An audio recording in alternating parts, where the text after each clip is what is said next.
एक नगर में एक ब्राह्मण दंपति रहते थे।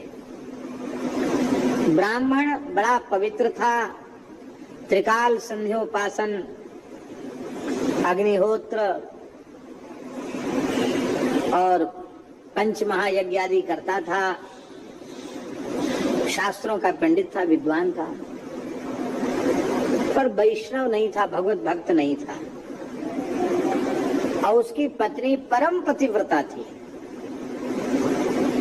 तो नारद जी घूमते फिरते वहां पधारे तो नारद जी ने विचार किया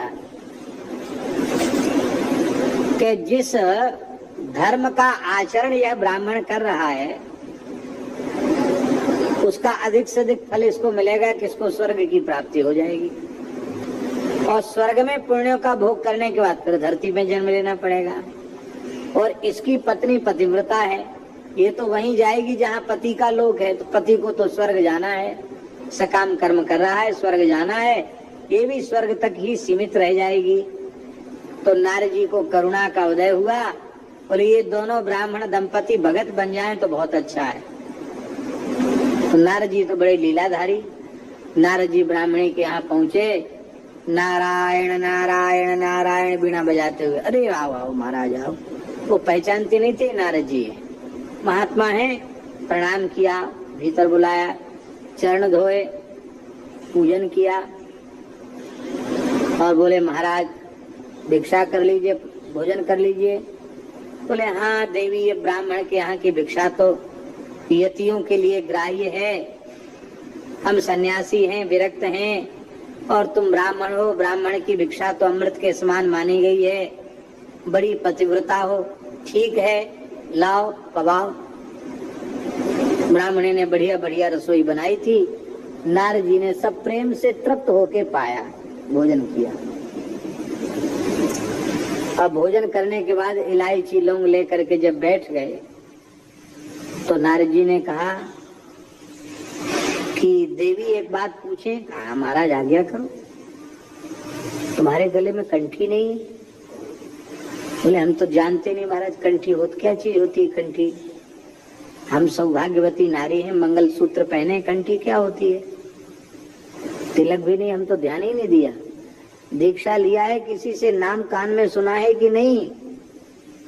वो हंसने लगे, बोले महाराज हमारे कोई बात आपकी समझ में नहीं आ रही, आप क्या कहना चाहते? अरे राम राम, भ्रष्ट कर दिया, हमारा सब नियम धर्म बिगाड़ दिया है। अवैष्णव अदीक्षित के हाथ का बनाया हुआ भोजन कर लिया, अन्न खा लिया, अब तो पता नहीं क्या प्रायश्चित करना पड़ेगा। अरे राम राम, पहले क्यों नहीं बताया? बड़े ग्लानि में भर गए नारद जी, और जैसे घर के दरवाजे से निकले तो टेटुआ में अंगूठा लगाया और सब बमन कर दिया, कमंडल से कुल्ला कर लिया। बोले गंगा जी नहाना पड़ेगा। राम राम राम, गंगा जी पास में थी, दूर नहीं थी गंगा जी। अब तो ब्राह्मणी थर थर कांपे, इतने अच्छे सिद्ध महात्मा घर में आए और मैंने इतने प्रेम से रसोई बनाई, खा के सब मेरे सामने बमन कर दिए और रोने लगे, इतने दुखी हो गए, हाय हाय तो बड़ा भारी अपराध बन गया। बोले महाराज देखो, गंगा स्नान तो आप कर लो, पर जाना नहीं, अपराध लग गया, बिना खाए आपने सब, तो अब क्या करें हम? प्रायश्चित क्या है इसका? गलती तो हमसे हो गई, भूल हो गई, इसका प्रायश्चित क्या है? नारद जी ने कहा कोई प्रायश्चित ज्यादा नहीं है, तुम भी गंगा जी एक बार नहा लो और बस गले में हम तुम्हारे तुलसी बांध देंगे, गोपाल मंत्र सुना देंगे, तिलक लगा देंगे, बस माला फेरना, भजन करना, थोड़ा वैष्णवता का नियम है, उस नियम का पालन करना, और बस फिर तुम्हारे हाथ की, फिर हम जब इधर से जब भी निकलेंगे तो तुम्हारे यहीं की भिक्षा लेकर के प्रसाद खा के तुम्हारे हाथ से तब जाएंगे। ब्राह्मणी बड़ी प्रसन्न भई, बोले पर क्या है इसमें, कोई हमारी बाधा थोड़ी है। ब्राह्मणी ने दीक्षा ले ली। अब नारद जी जाते जाते एक बात और कह गए कि देखो दीक्षा का नियम नहीं पालोगी तो बड़ा दोष लगेगा। भोली भाली ब्राह्मणी थी, क्या नियम है महाराज? बोले ज्यादा कठोर नियम नहीं है, एक ही नियम है, जिसने कंठी न ली हो, तिलक न लगाता हो, दीक्षा जिसकी न हुई हो, अवैष्णव हो, उसको छूना नहीं। हाँ, दूर दूर उससे रहना, दोष लग जाएगा। जो आ गया गुरुजी। अब पंडित जी आए, अरे यहाँ कहाँ घुसे, चले वहां बैठो, वहीं बाहर बैठो, वहां बैठो। बैठ का में कहा यहीं बैठ जाओ। पहले तो चरण धोती थी, अब दूर से थोड़ा पानी पैरों की तरफ डाल दिया और आसन बिछा दो, बोले वहीं बैठिए, आप वहीं बैठिए, भोजन की थाली ले आई। अरे तेरा बदला बदला व्यवहार क्या हो गया, क्या दिमाग ठीक है तेरा? तो बिल्कुल ठीक है। अरे ये क्या? कि ये कंठी है, तुलसी की माला है, ये तिलक है। अरे राम राम राम राम, ये क्या?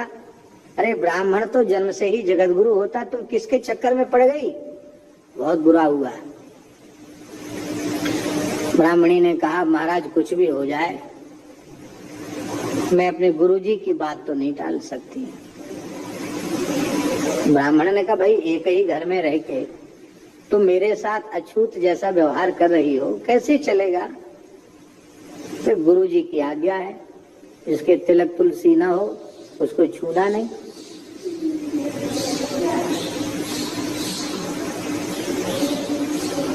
ब्राह्मण बुद्धिमान था, उसने सोचा ऐसी भोली भाली सदाचारिणी पतिव्रता पत्नी भाग्य से मिलती है, चलो कोई बात नहीं।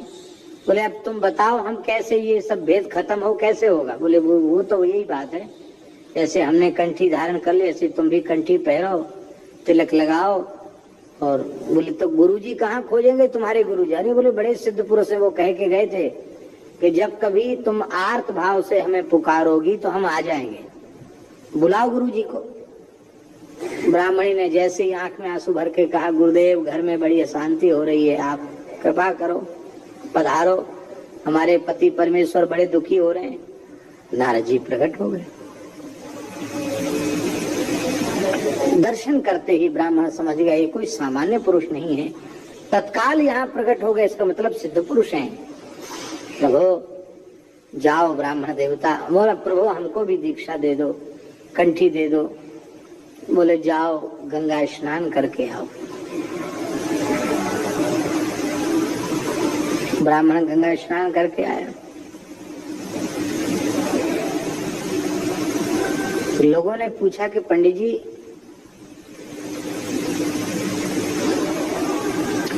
आप तो सवेरे ही गंगा जी में स्नान कर लेते हैं, तो आज तो करके ही गए थे, आज ये दोबारा स्नान क्यों किया? तो उन्होंने कहा कि वो हमारे यहाँ गुरुजी आए हैं तो उनसे हमको दीक्षा लेनी, तो गुरुजी ने कहा नहा के आओ, स्नान करके आओ, गंगा नहा के आओ। लोगों ने कहा रे राम राम बताओ, इतने बड़े पंडित होकर एक करे दिन चल रहे हैं। करे दिन जानते ना, यहाँ कुछ लोग बैठे हैं पितृपक्ष, करे दिन बोलते हैं। सबसे मीठे दिन यही होते हैं, खूब खीर मालपुआ जीवने को मिलती है, और लोग करे दिन कहते हैं, कड़वे दिन कहते हैं। तो पितरपक्ष, पितृपक्ष में दीक्षा, अरे अभी तो शुक्रस्त चल रहे हैं, यूं है त्यों है, तुम पंडित होकर के ऐसा काम करते हो। ब्राह्मण की भी समझ में आया, बोले भले ही हम अछूत जैसा व्यवहार कर लेंगे, लेकिन हम पंडित हैं, मुहूर्त आने पर ही शरणागति लेंगे।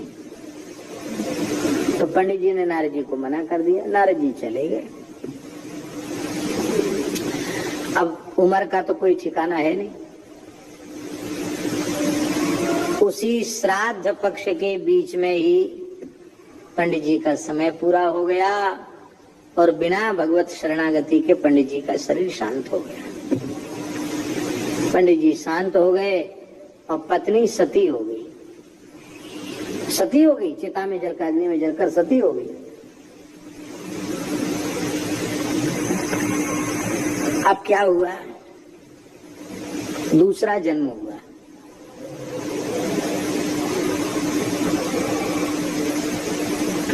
ये ब्राह्मण दूसरे जन्म में विदर्भ देश के महाराज के महल का हाथी बना। और ये ब्राह्मणी दूसरे जन्म में विदर्भ देश की राजकुमारी बनी। अब बहुत ध्यान से सुने, ये ब्राह्मण इतना धर्मनिष्ठ नियमनिष्ठ था, हाथी क्यों बना? स्कंद पुराण में लिखा है, भगवान शिव कह रहे हैं पार्वती जी से, अधिक्षितस्य बामोरु कृतम सर्वम निरर्थकम पशु योनिम अवाप्नोति दीक्षा हीनो मृतो नरा। जो मनुष्य जन्म प्राप्त करके भगवान के शरणागत नहीं हुआ, उसके द्वारा किया गया सब कुछ व्यर्थ है। यदि बिना भगवत शरणागति के शरीर छूट गया तो उसे पशु की योनि में जाना पड़ेगा। क्योंकि दीक्षा क्या है? ये कोई धंधे की काम बात नहीं है, गुरु चेला बनाना धंधे का काम नहीं है। दीक्षा माने उपासना की, साधना की एक निश्चित पद्धति प्राप्त हो जाना, उस पद्धति का आश्रय लेकर हम भगवान की ओर बढ़ें।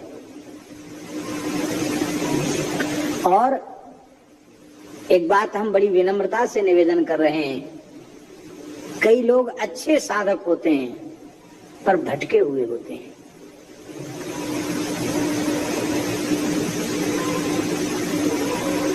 किसी ने कहा ये भजन करो तो वो करने लगे, पर दूसरा है नहीं ये ठीक नहीं कर रही, ये करो तो वो करने लग गए। एक ऐसे ही सज्जन हमारे पास आए, कई आ चुके हैं, एक सज्जन की बात बता रहे हैं। उन्होंने अपनी उपासना बताई, तुम्हारा सवेरे से कई घंटे का पाठ। किसी ने कहा शनि का चालीसा पढ़ो तो शनि का, किसी ने कहा संतोषी माता का पढ़ो तो संतोषी माता का, किसी ने कहा दुर्गा चालीसा पढ़ो तो दुर्गा का। इतने मंत्र जप और इतनी उपासना उन्होंने बता दी। बोले आप कहते हो नाम जप, तो हम तो निश्चय नहीं कर पाए कि हम करें क्या। अभी बचपन में ये करते थे, इसके बाद उसने वो बताया तो ये करने लगे, फिर ये करने लग गए। एक जगह कहीं निष्ठा नहीं, चित्त में शांति भी नहीं। ये भटकाव आता है, ये भटकाव आता है। लेकिन जब सदगुरु पादाश्रय ले लेता है तो फिर भटकाव समाप्त हो जाता है। फिर एक निश्चित मंत्र मिल गया, एक निश्चित उपासना मिल गई, अब तुम्हें ये साधन करना है। अब इस साधन का आश्रय लेकर भगवान की ओर बढ़ो। किसी से विरोध नहीं है, किसी से बैर नहीं है, किसी की निंदा नहीं है, किसी की उपेक्षा नहीं है, पर एक निश्चित मार्ग मिल गया। इस मार्ग पर चल करके अपने जीवन के चरम लक्ष्य को प्राप्त करो। तो भजन के लिए जीवन मिला है, वो आप नहीं किया तो भक्ति में जाना पड़ेगा। वैष्णव का अनुगमन किया, इस दोष के कारण इस पतिव्रता को क्षत्रिय कुल में जन्म लेना पड़ा। ब्राह्मण से, ये तो ब्राह्मण से पशु हो गया, हाथी बना, और वो क्षत्रिय कुल में उत्पन्न हुई। पर उसको पूर्व जन्म की स्मृति थी कि मेरे गुरु नारद जी हैं, और जप करती थी वो, और वो पहचानती थी कि ये हाथी जो है ना, ये पूर्व जन्म का मेरा पति ही है। अब कन्या बड़ी रूपवती, गुणवती, शीलवती थी। कन्या का स्वयंवर हुआ। Angel One app is built for traders. Open free Demat account today. Investments in securities market are subject to market risks. Read all the related documents carefully before investing.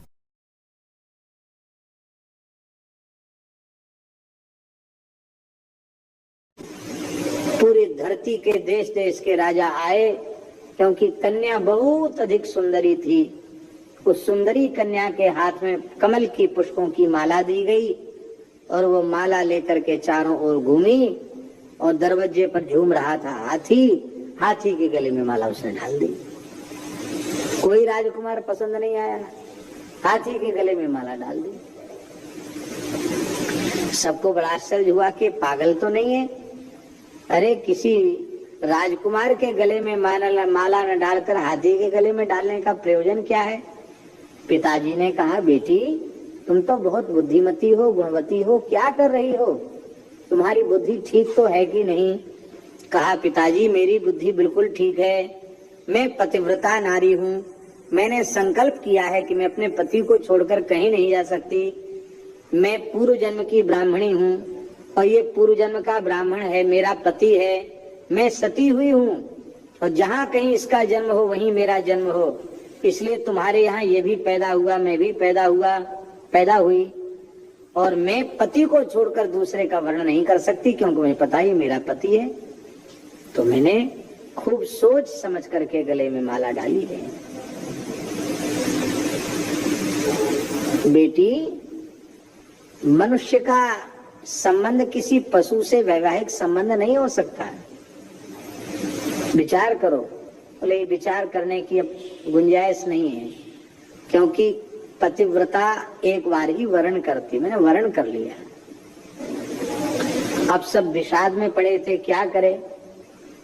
तो राजा लोग कह रहे थे कि पगली है, देखो हाथी को भर लिया। तब कन्या ने देखा कि अब क्या करे, और हाथी रो रहा था, उसको भी मृत्यु आ गया। मेरी शरणागत हो जाता तो भगवान के गोलोक में चला जाता। एक तमाशा बन गया। हमारे बाबा कहते बनहुआ, ब्रज का शब्द है ना, बनहुआ बन गया। कन्या को उसी समय याद आई। गुरुजी ने कहा था जब विपत्ति का क्षण हो मुझे याद करना, मैं आ जाऊंगा। कन्या ने जैसे ही नारद जी की याद किया, नारद जी वीणा बजाते नारायण नारायण करते हुए प्रकट हो गए। सबने प्रणाम किया। नारद जी सब पहचानते हैं। तब नारद जी ने दोनों के पूर्व जन्म की कथा सुनाई और हाथी से कहा कि पंडित जी अब तो ज्योतिष का पत्रा खोलकर नहीं देखोगे कि पितृपक्ष चल रहा है कि मातृपक्ष चल रहा है, हैं? भगवत शरणागति का मुहूर्त नहीं होता। जीव जब समझ में आ जाए कि मनुष्य जन्म का फल भगवत शरणागति ही है, उसी समय शरण में चले जाना चाहिए।